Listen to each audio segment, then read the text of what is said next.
আসসালামু আলাইকুম। আজকের ভিডিওতে স্নোফল ও স্নো অ্যাক্টিভিটি শেয়ার করব। হিল স্লেডিং খুবই জনপ্রিয় অ্যাক্টিভিটি। এটা সাধারণত উঁচু হিল থেকে স্লেডিং করা হয়।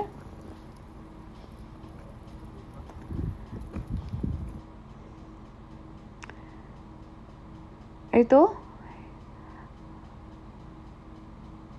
এভাবে স্লেডিং করতে হয়।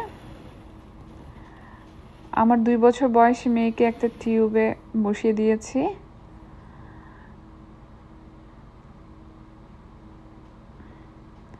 একটু ভয় পেয়েছিল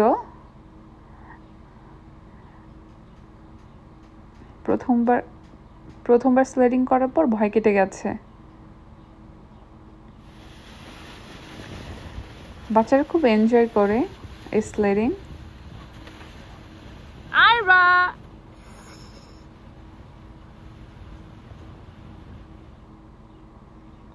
হিল স্লেডিং আপনাদের কেমন লাগলো কমেন্ট বক্সে জানাবেন।